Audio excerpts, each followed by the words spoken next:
Greetings. We're Pleiadians from fifth dimension, and we are multidimensional beings that work with languages of the light to mediate between different races to ensure divine order and harmony. It is anchored into this galaxy. We often work with Earth, this timeline, and many others in this ascension process. And we come with the frequency of love. If you're open, you can receive. I feel like Pleiadians represent the wisdom of love, not only romantic love, but love for your profession, love for your country, love for your family, love for yourself, all different aspects of what love can offer to a being.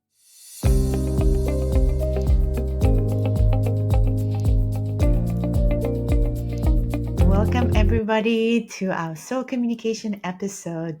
And today we're going to talk more about light language. We're going to dive deeper into the light codes as they come through the art and multidimensional communication. So bring it all together with the Akashic records and how the codes and frequencies interact. I'm so excited to have beautiful Grethel Borrego here. She's a multi-dimensional artist, and her beautiful art on Instagram always captivates my heart every time I see it. She's an amazing coder, really understands blueprint. Welcome, Grethel, and thank you for being here with us today. Thank you so much, Diana. I always ask the first question with every guest is how did you step into being this channel of light codes and bringing them into art? Is that something you've always done since you were a little girl, or is that something that opened up for you in the last few years? It's actually a funny story now. I always draw and kind of had my own languages and my own imaginary friends when I was a child. But then it all stopped when I was, I think, 4. But out of the blue, everything come true after 2012. I was in an outdoors retreat. I have never meditated. I did not believe in God. I didn't know about chakras around anything. And I suddenly began to see beams of light. I was scared. I didn't know what to do. I was going crazy. Some people did not believe me. Others said, I do, but don't tell anyone. And then I had certain psychic phenomena in me, like glitter all over my skin. I could see lights, I could see faces. And then I began to see symbols. And after that, I began talking to them in dreams. And after I had an Akashic Records reading, I knew that I was doing a language. It was when I began to drawing them because I wanted for people to tell me what was going on with me. So I said, hey, I saw this being. What do you think it is? And then people on Facebook will say, I think it's Archangel Metatron or Melchizedek or Arcturians.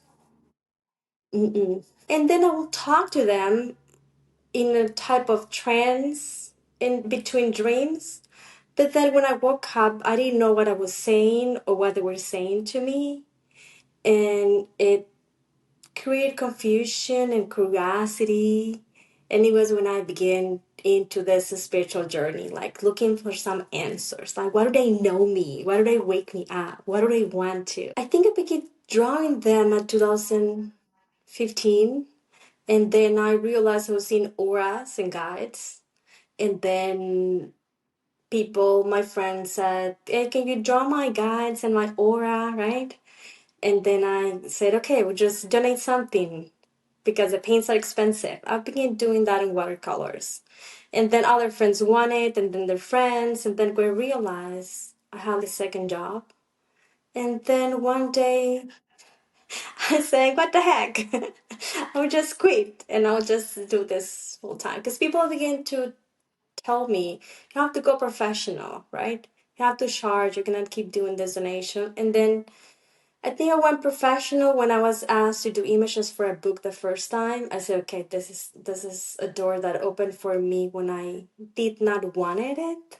So it must have been a type of destiny for me. So I just jumped in, and then here I am. Beautiful. And I know some of your images, at least the ones I'm seeing on Instagram, they look digital. So digital art now. You started, you said, with watercolors and switched a bit.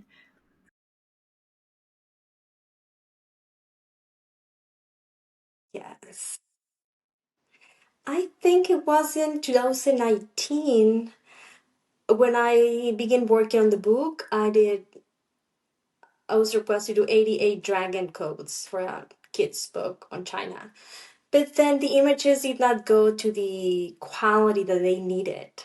So I needed to learn digital. And then I realized every time I saw upgraded, my drawings change.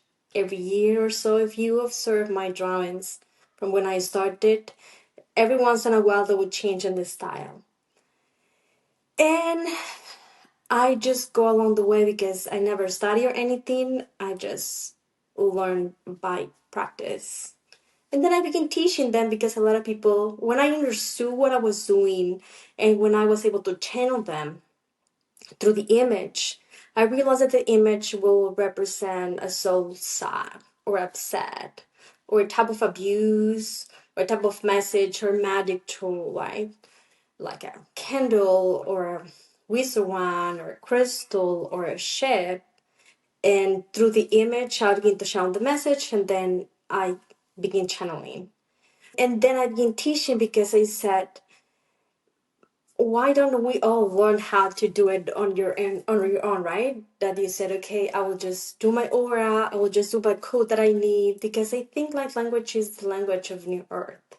It's a way in which we all connect at the soul level. Even though if you may speak German or Chinese or Japanese or Spanish, it doesn't matter. We understand each other, and then we take the boundaries of the mind. So one day I said, what the heck, I will just do a course. And then people sign up, and then I said, okay, then I will just go. And I love because I learn along with my students. They think I teach them, but we learn together, which is perfect. Everyone is a channeler, everyone is a Yes. shaman. So we all have it. We're born with it. It's just we all in this potential amnesia. And now we're re-remembering, Yes. right? We're re-remembering how to connect. What are some Yes. tools or techniques Yes. that are most like easy to for the students to pick up, that your students like the most to connect? If they were to connect to any of these Yes. frequencies, what do you recommend for them to start with? I recommend to practice and find their own way and make it fun. Because light language or channeling spirit or doing healing or activating your third eye, it should be something fun because it's divine feminine. And at the same time, if you don't feel joy by doing it, it just doesn't work. But we're all unique and Mm, different. My third eye opened and then I closed it because I had it open all the time. That I said, I cannot go through life seeing everyone else's stuff, right? So I just opened the sessions. And then I think people have distorted ideas about how light language should be or channeling should be. And those fixated mm, ideas are blocking them from connecting to spirit. So if they find their own uniqueness and they learn to trust and they mm, practice, they will find how light language flows through them, through their hands, through their sound, through their symbols. Because otherwise, I think when we teach techniques or mm. steps, you open their True. gifts and then they just learn to do it by your formula. Spiritual persons that woke up in the 70s and the 80s, they're very fixated on the process, on the steps. But those steps may not apply anymore because this is a new era. And this is a new era that is true about your uniqueness. Your originality is your superpower. So when you teach someone how to find their originality and brand, it's all they need. They will just go on their way. But for that, I think they need to trust you as someone that you share, hey, this is how I do it. This is how I have seen it works. But you have to find your own way. Because I think in this era, we're all God and goddesses. We're not just followers, right? So if we don't learn how to embrace it doesn't have to be perfect. It just have to be you. That is the power that brings us remember who we are and why we're here and why we do what we do. To do that language, you have to be brave because you feel crazy. You feel like people can judge you. I judge myself. People will say, "Show me your practice." No, it wasn't coming the way I wanted in my mind or energetically I was seeing it. I think I posted a quote from Mintaka, and it was beautiful in my session with my client. And it's just like 20% beautiful on the digital art. But I don't have the tools to do that holographically like I saw it in my mind. It's just limited to our tools. But that's okay. Because it's just an imprint and an opening for persons to then go and find their own way. That's, I think, the, the simple way. So for me, I do 5 steps. You clean yourself first so you know where it is coming from you and where it comes from someone else. If you're not clean, then I think that can be confusing. You learn how to connect with the source, clean your energy. It's like if I'm going to drink with a dirty glass, right? No. We always use a clean glass to drink. And we don't pick up water from a mug, right? You just have something purified to ingest. If you clean yourself, you set the intentions for the energy to be as pure as is available for you. And the second step, you learn how to connect. When you learn how to connect to the source, you can go everywhere, you can do anything. But if you're not rightfully connected, then you get stuck. Third, you set intentions. Who can come, why, how long, when. You set a time frame and then you add highest outcome for all to get assisted if that is something you don't know. The world spirit can be confusing. There's a lot of things we don't know and we don't understand, and we all make theories. But if you have something that you trust, like I work with higher self, then if I say something to higher self, I will trust the answer. But if someone comes that I don't recognize the energy, I may have doubts. And if I doubt, then maybe I shouldn't go in that way because I don't know, right? You don't know how to open the door. But once you work with the guides that you know the energy, then through that energy that you know, then you can open to whatever is available for you. But if you don't set intentions, I say to my students is you don't have doors in your house and then you see someone eating in your refrigerator and you say, "Why are you here?" You didn't say anything. You didn't say I couldn't come, right? This is my kingdom. I learned that when Mentoray opened. The spirits, Pleiadians, Arcturians, they're no better than us. They're just a different expression of us. But if they don't respect your space, your human body, then that's a no. So for me, I said same boundaries I will apply to any human being, right? And they have to respect. I think beings from the lives will respect us. Otherwise, then that may be a no for me. And then I think allowance. If you don't allow to come, then you cannot explore how your connection it is. Those are great steps. I think I pretty much follow your similar type of structure as well. And I love how you mentioned intention and discernment. I think those kind of go together. Discern the energy and the frequency that's coming through and whether it's in alignment and resonance with what you are. And then with setting intentions of what exactly you want to interact with. Like you said, coming in also as a pure channel is important because then you're less distorted or you have the connection and the boundaries. I love that topic of boundaries because it goes with the sovereignty, right? I'm a sovereign being. I'm having many different experiences.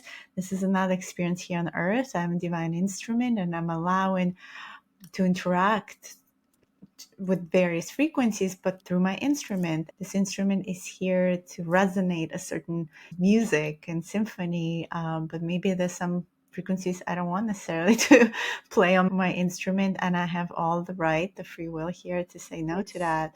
That's a really important one that I think many need to understand because I feel like when I started opening light language for others, I had a lot of mediums that reached out to me and they wanted to connect to light language, and they were telling me how spirits would come through and literally take their body as a host to the point where they, on a consciousness level, wouldn't remember what was going on. And they didn't like it because not only they would get exhausted on the physical level, and there would be all these physical effects after that.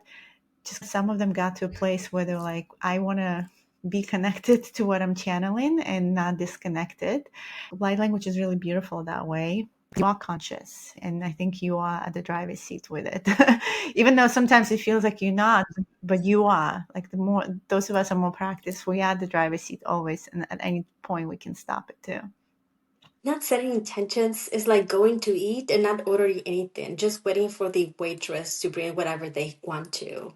And when we set intentions, I'm a true believer about affirmations and codes and intentions, setting the intention for that moment, we have more chances to be in harmony with all that is around because there is a lot going on and maybe we won't understand it because we are in human form and that's okay.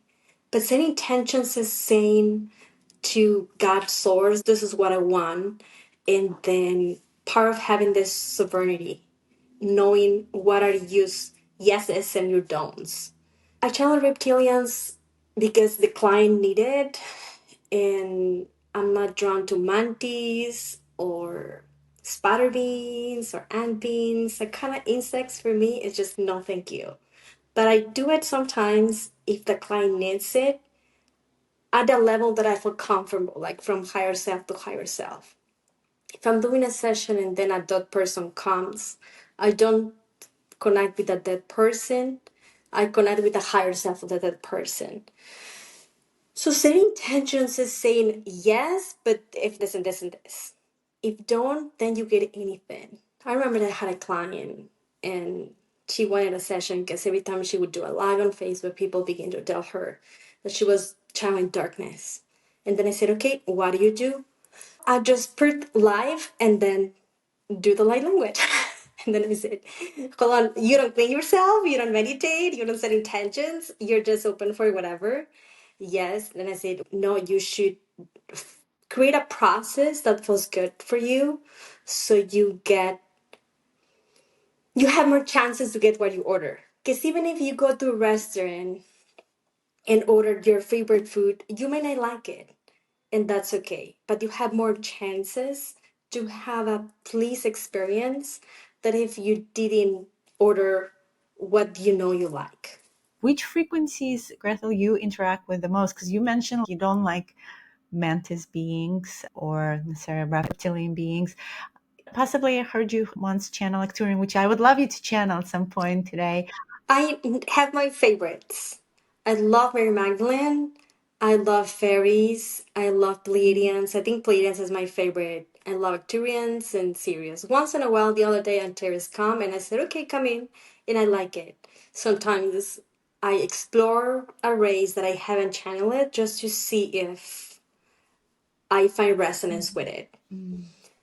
And for example, I maybe can do dragons, but maybe not on a live because dragon energy could be strong. So if I will do a live, maybe I do baby dragons. So I try to go into whatever it's most in harmony for the people because maybe that happens to you too. First lesson I had when my third eye opened, it's every thought it was real. Though surprising, every Mm. thought we have creates a life Mm. form in our aura. Mm. If we talk about reptilians, boom. If we talk about demons, boom. If we talk about war, boom. And this is why I think I'm so fixated about boundaries. We can have an not present thought and conscious thought, but then Mm. be conscious about erase all of those unnecessary, sometimes stupid things. We just bombarded ourselves. So I think a frequency, for example, like Pleiadians, for me, I like it because it's gentle, it's calm, it's wise, and it's powerful. It has the Mm. perfect taste about strength and gentleness at the same time. But if I channel Pleiadians for third dimension, maybe it did not come in the way that I'm describing it. So it will depend also in which time, state, or how you channel that. I don't think we've brought Pleiadians on soul communication yet, so that would be really nice to hear them, or whoever else is invited. I invite everyone who is in the highest good of the audience. Yes, we set parameters. We'll just go with the flow. I twitch a little bit. Those are my yeses, and it's frequencies that come in and out. So let's ask for the highest, the easiest, and the most qualified frequency that we come through in this moment in time. That each and our higher self assist us so we just get what is in divine order. Set your intention for what you would like to receive. And this has Pleiadians to come.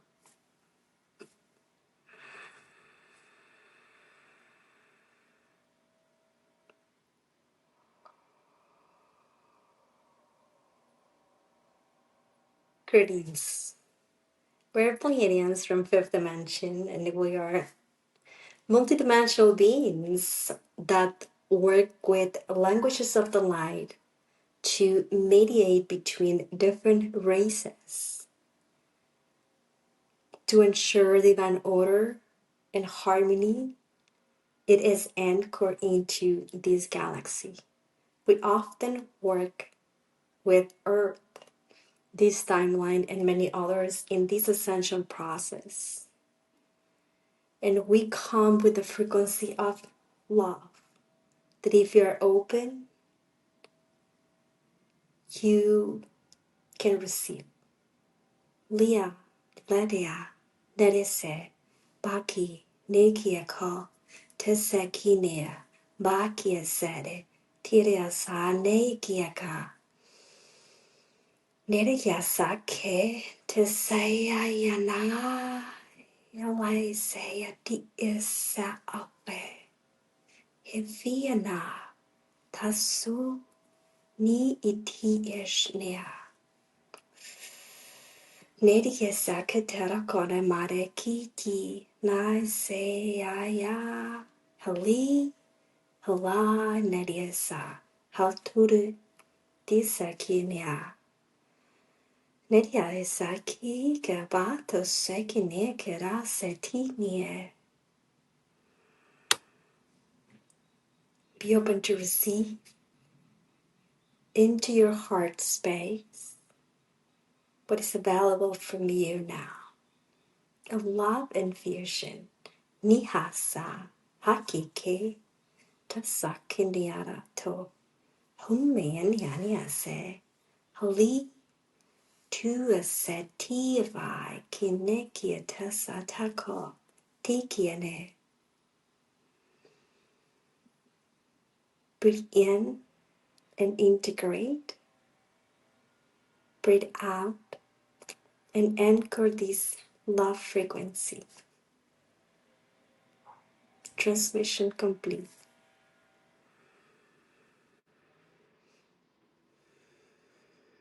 Beautiful. Thank you so much. Kumaya tiano na shukunatiara tiamu shamanatia kumbaya. Beautiful message of the heart. The frequency, it's so melodic. I'm tracing the history of the Lyrans and the Pleadians. It's very gentle, like you said, very gentle energy, like motherly in some ways. Everything is going to be okay. That's the overall sense I get. Don't worry, child. You'll be taken care of. I feel like Pleiadians represent the wisdom of love. Not only romantic love, but love for your profession, love for your country, love for your family, love for yourself, like all different aspects of what love can offer to a being. But through the knowledge that it gives to. I don't know if that makes sense.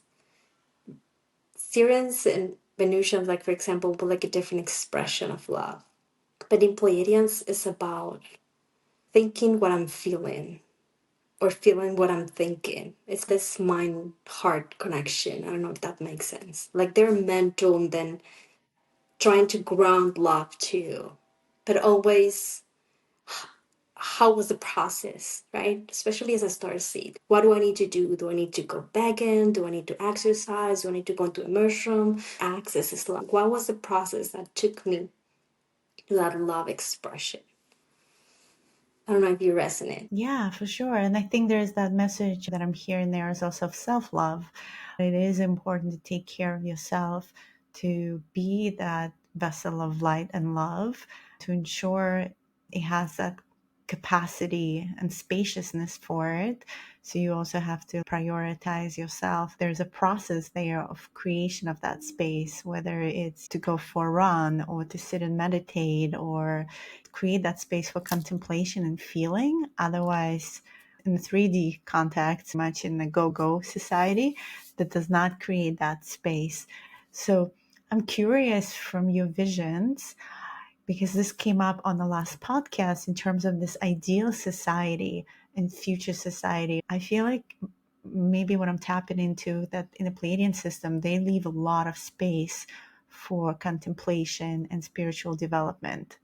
Yes, I think Pleiadians are going, at least of what I have seen from the future, in my dreams, they are the first to make contact. And I think it's going to be soon. And in my dreams, it doesn't come from spirituality. Because if they would come through us, people wouldn't believe it. They come through science. I have dreams where they do a conference and they say, we have proof. They are here, right? And then it's Pleiadians, and then we're all excited. They have science and they have persons like from Hollywood and politicians like all together saying, yes, we have proof. So the future, there are different versions of it. And I think where we are merging timelines, one of my dreams, they look like, I don't know if you have ever go like to these farms marketplaces, right? They all have different things and just you go to what you feel guided to. It looked like that. So we're different scenarios about in which we could go through, I think. Something that I can say is I don't think we go to extinction, not in the way that it has been before. I think we will going through a body of light, one way or another, through science or through spirituality, maybe both along. And probably we'll have a type of Earth galactic that I think that is going to be fun. Not actually leaving your body, but being semi-physical. I have seen a lot of that in the future, that you can just project yourself into a different versions of yourself. And I think we are just on the edge of that. It doesn't feel real because of what happened before, but it doesn't have to be because this is new story. We don't have we have story registering about what we're going to go and have. This is just a new thing we're all designing and creating. And I think that language is going to be basic because whether you do it through science or you put a ship on it, or of course there are different agendas.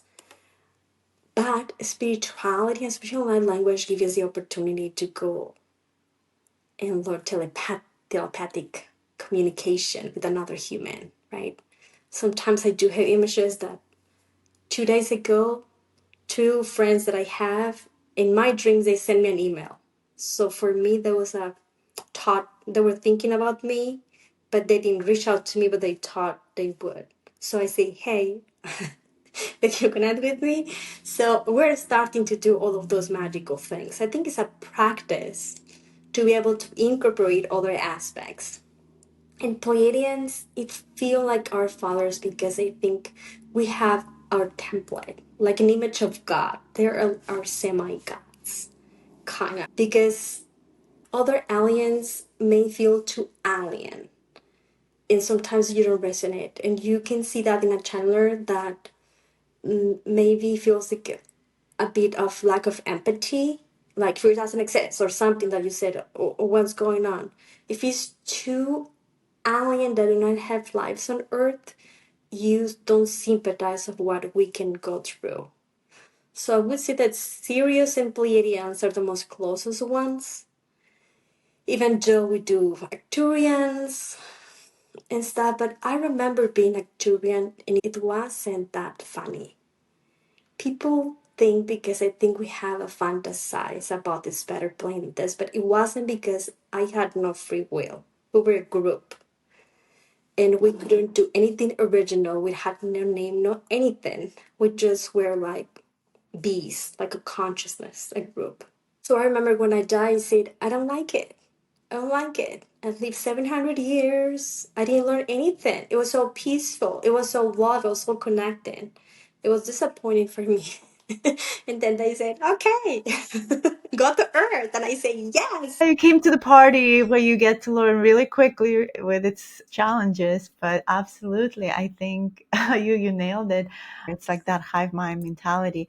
So I've been thinking about that a lot. 'Cause some of us who's been on earthly reality for a while, we kind of like got used to it or enjoying it as much as we can. We stay for the pizza because I know in the Arcturus system, it's very liquidy type of food thing. It's not even like food as we know. I don't know what Pleiadians eat. I would be curious to hear. There are different type of Pleiadians. I have remembered the not ascended versions, and it was not that pleasant. Like when they were in a war, it was very military thing. And then when what happened to them in my timeline, they got sick, like lepra or something. So everything is perfect because they were not doing the shadow. Everything is perfect. What's going on while we were dying? They were dying from within, and then they realized that they couldn't fix others without fixing themselves. So they needed to request to the shamans, blah, blah. But they all had its own dark ages, right? In which they'll learn from it. And I think on Earth, we have a little bit of everything that happened on the galaxy represented somehow, some way. But I don't think in that extreme. Sometimes we think because we feel and we have a body, but at the same time, feeling can be magical, especially when you feel love, when you feel joy, when you feel peace, when you feel relaxation. That's a moment that makes everything worth it.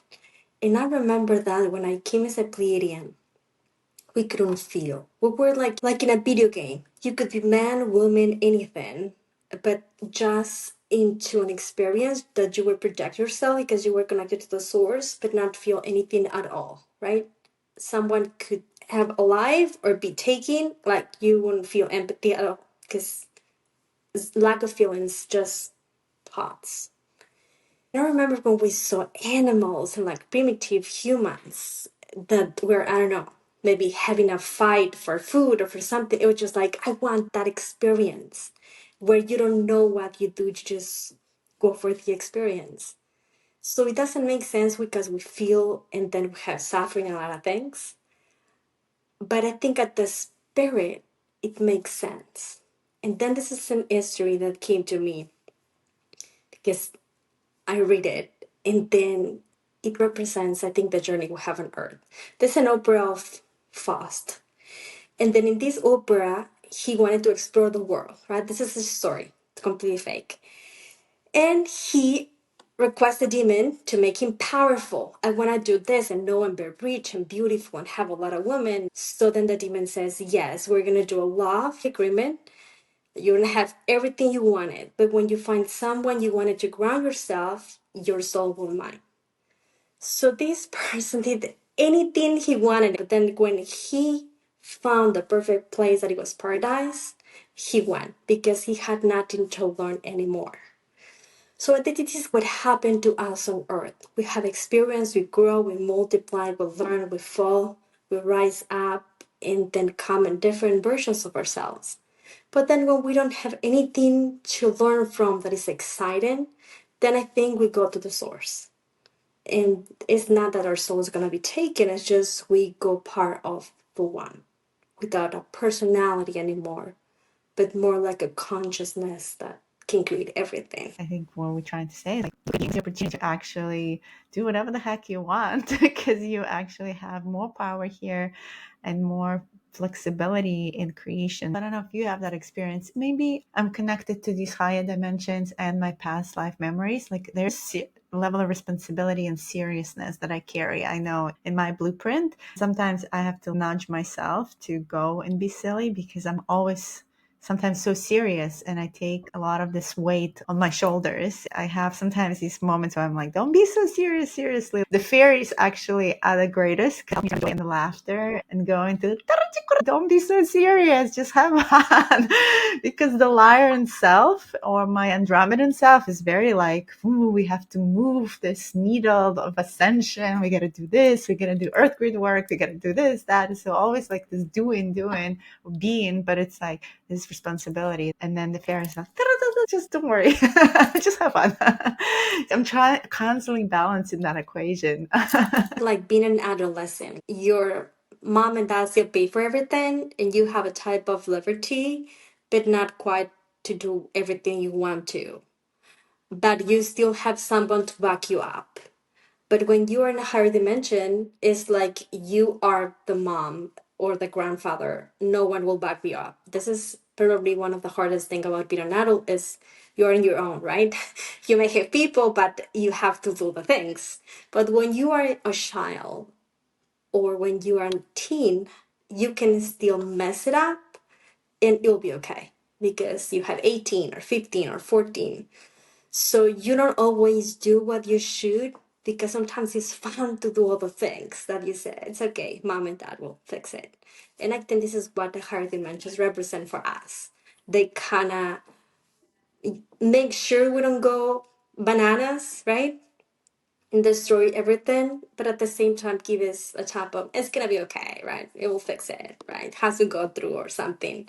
So that's the magic. Absolutely. It's the creativity. I like the creative flow of things. So, an artistic expression. That's very joyful. I do have a question for you, just a little bit backtracking that just came up on the Pleiadians. Just wanted to clarify with you and your understanding. So, Pleiadians basically the next generation from the Lyrans, because the way I see them is that during the whole galactic wars and the Lyran wars, a lot of Lyrans escaped, whoever could. And I think eventually they made it to the Pleiadian system. And so that shadow frequency that you were discussing and the diseases, is that because they did not want to remember ancestors and the war that has happened there? And they tried to go into the light so much that hit that issue needed to integrate. Is that your understanding? Like the integration, because like you said, we here also need to integrate galactic stories, right, of shadow and the light. The Pleiadian story has always been interesting to me, like whether it's connected to the Lyrans or not. Yes, I think maybe we'll pick up from the same source, at least at this timeline. Imagine that in this metaphor, like Lyran will be like UK, and then Pleiadians will be like US, and then Sirius will be Canada, and then Mexico will be Orion, right?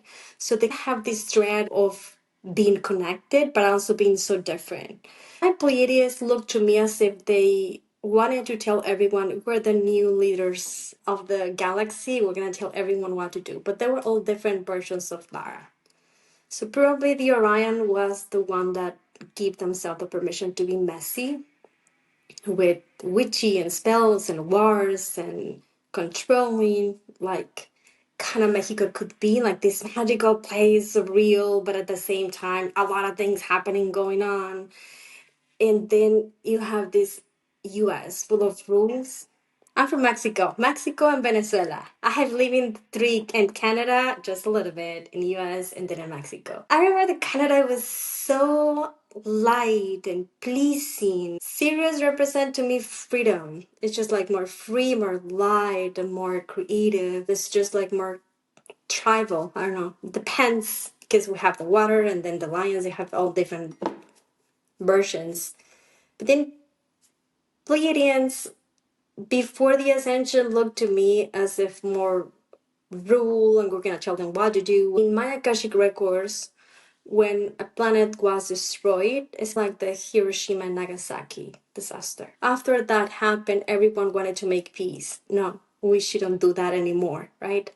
And it was where they all ascend in the version that I have remembered. So they were a different version of Lara. At the same time, embrace a different aspect. Pleadians are feminine, but at the same time, they have this feminine, this mass, we're gonna do this, we're gonna, right? It's just the mind. And then Sirius represent to me more mermaid, more like a diversity, more freedom, more let's just be in the day. What we're gonna plan, we're gonna figure it out along the way. And then I think Orion, they give themselves the assignment to be like the moon, sometimes dark, sometimes full. And in that changing, it's not easy because it's the duality, the contrast. But at the same time, I think after Lara, that are our forefathers from all the star seeds, I think Orion, Pleiades, and Sirius, they're linked together and connected into, we have things alike, but at the same time, we don't. It sounds like you moved around a lot, and I have too, which is really interesting, like just even in this lifetime. I move a lot because my dad was from Venezuela and my mom from Mexico. So we're always going. Yes. I have a timeline that I saw into the future. I see them sometimes like a 2 hour dream. After 9/11, New York, they got independent from US. They said, you know what? You didn't help us. This isn't working. We're going in our own, right? They go independent. And then after that, other different states separate in kind of colonies. It was like 5 different groups, states that kind of connected together. It was a benevolent timeline. But then I went forward into the future. I saw that in one timeline, newer communities begin because people make stronger community into where they were actually, like our own resources, what we need, right? What we're going to provide to ourselves instead of depending on a federal government. Is it in the same timeline or a different timeline, that second vision? I don't think it's in the same future that we have because I was in another timeline that was more organic, but I remember that a lot of things happened. What about the AI timeline? And they say, oh, the AI, that's easier because people going to be less rebellious than in the one that I was. Because in the one that I was, people wanted things quick. And I said, I want the AI one. So when the AI came, even though it can be scary sometimes, I know this is easier. Because in the other one, I even saw that it wasn't this president, Biden, it was other president in this timeline. And then we're communicating with dogs. We couldn't use social media anymore because it was like a severe control. And I said, why were you using dogs? Because they are watching us. I said, no, I leave. I opened the door and then I leave. And then I said, no, this is too much. And then guy said, land workers wanted to ascend quick, is what they're asking for. And I said, no, this is too hard.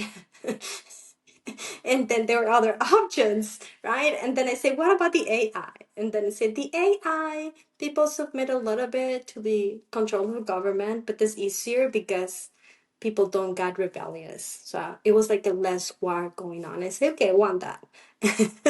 And then I said, okay, yes, I shift. So I think future, we're choosing it, even though it's written already, but we have our free will through the frequency that we're resonating. What we believe, we purchase that. If someone says there's gonna be another war and I believe it, then boom, right? I change it. And it's so similar that sometimes we don't realize we're changing timeline. But it happens to me because I channel a lot because of the drawings, and then I have a drawing no one requested, or then I see I do things already done. I don't know if that happens to you, the kind of deja vu, or it's 4 p.m. and then it's 2 and then I said, what's going on? And when I have this time lapse of confusion, I think it's because I'm changing timeline. It's just tell me that I'm not grounded, right? So I know that I need to ground, slow down. It's important, even though it's not comfortable, because your body complains, at least mine, say, what the heck's going on? Because I think we have a practice about what multidimensional is, not relying on time, like you and I were confused Probably I was confused at the beginning, or not relying on the calendar or the plan ahead, more like in the moment. Okay, what's going on, what I should do, and then I will work it on. And this is, I think, where we are. We're in this uncertainty timeline that we cannot predict anymore like we used to be, because it's all in the air. Like in a, I don't know, tornado. It's like TikTok, right? You're going, no, yes, no. In a way, it's a good thing because everything is moving. You can say, apply the same thing to the algorithm. No, yes. And we're doing that in every moment. This is why I think light language is so helpful. It's helpful because you don't know, you understand everything, but it's okay because we don't have to understand. As long as you trust, it's all working out for me. It's all working out for me. I'm what I should be, whatever I understand it or not. Then that is alignment. And then the universe back us up into the same thing. You don't know, but then you said, I can't have this confirmation because I saw a 222, or because I saw a feather, or because I turned the radio and then the radio says, you are in the right moment, or whatever. And then the energy guides you, reply to you, leaving clues. So as long as I think we're present and attentive and letting go whatever we can't control, this wasting your time, and then just being brave about being responsible for what you can do. But love language is the right frequency about the subconscious, the multidimensional, what you don't know you need to be in alignment. This is why it feels good. This is why even we don't understand everything, we connect and feel this love in this moment with someone like you or a friend or doing a meditation. And that's magic. I can only imagine what that will be like for us. And like you said, they're changing all the time. I see even that timeline you just mentioned about this little pocket. I see that too as a potential for a future, not soon, further out. I'm learning how to surrender. I've been on this journey for 25 years. Surrender is a big word. Like we know what surrender means, but this is deep surrender. This is deep trust. This is another layer of surrender because it's so uncharted to be able to be okay to be that boat that like goes and sails with the current and recalibrate. Because I can't see that far. Ask me about 6 months from now about some choices. It's really hard for me to make these decisions right now. Maybe in the past, by trade, I'm a project manager. It's like someone who plans, schedules, and puts milestones. It becomes harder and harder to be a project manager for my life. Maybe like few weeks out, but maybe more day to day because of these constant ebbs and flows. So I think surrender is a great one, as we can still create what we want. So we surrender, but we still put it to the universe. Please, universe, please support me in my journey here. So as we close, I have one more question though, because you have such intricate maps sometimes, like blueprint maps that I haven't seen anyone else do.